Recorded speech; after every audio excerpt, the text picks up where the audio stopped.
Hey, what's up, everybody? It's time for another update on the 65 Impala Supersport project. So today we're finally putting the front suspension together. I had a heck of a time getting the urethane bushings in the lower control arms.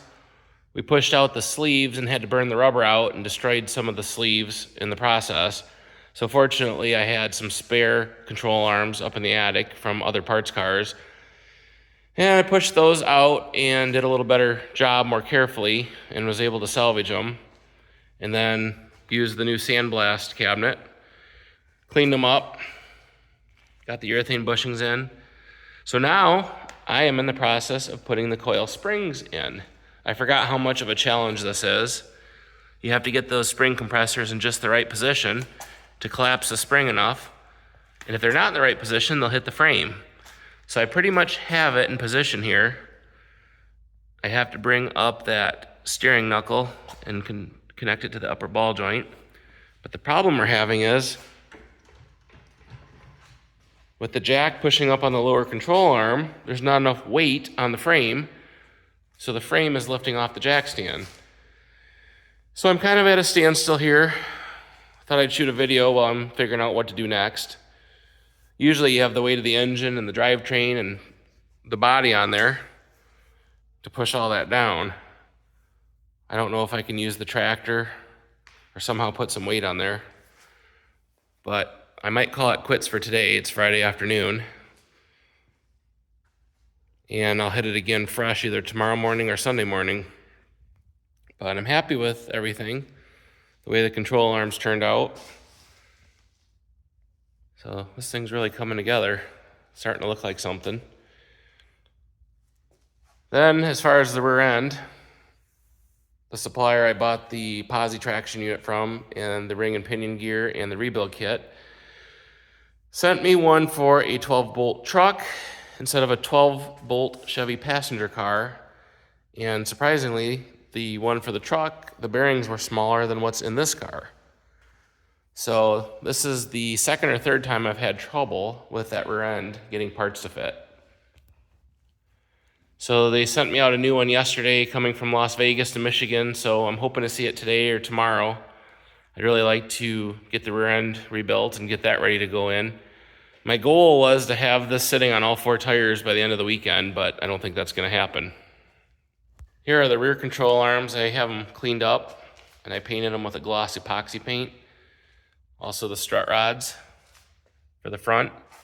Those turned out nice. I really like this new blasting cabinet. It's 140 pound from Eastwood. A lot better than my 40 pound blasting cabinet from Harbor Freight. So I'm gonna let those dry because that epoxy paint is sticky for a couple days. That's how you know it's good. I don't know if I'm gonna leave them gloss though, because you're supposed to be, I think, satin gloss, or I'm sorry, satin black. But these here, we boxed them in. These are actually off my convertible project before I put tubular control arms on. We boxed these in for extra strength. So I figured with this car being a big block car, they're factory control arms, but boxed in for extra strength with the urethane bushings. I figured it'd be a nice touch. The stock control arms are just stamped, they're kind of chintzy actually. So we'll let those dry and see what happens. Maybe we'll hit them with some satin black paint, or maybe we'll just leave them gloss. Maybe it'll look kind of cool. I'm trying not to have too many different colors here. I'm trying to keep this as close to factory, or actually this is my version of what the car should have looked like from the factory. Got the zinc plating kit out and got those octagons done. Those actually, I think, help the factory set the bumper height.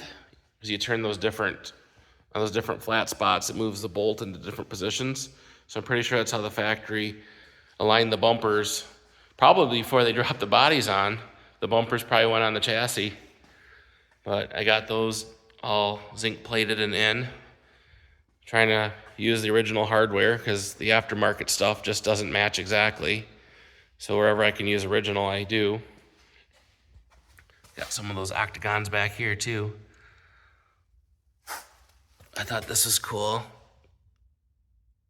There's part of the VIN number in the frame telling me that this is the original frame to this super sport car. and I decoded the VIN. That's how I found out it was built in St. Louis, Missouri, and it is a factory V8 SS car. There are some more codes on the body tag that I didn't get to yet.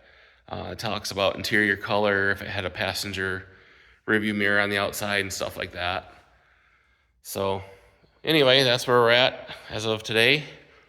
Hoping to get the front suspension in and get the rear end rebuilt, then get the rear suspension in, and pretty much have a rolling chassis here. Thanks for watching. Hit that subscribe button. We'll talk to you next time.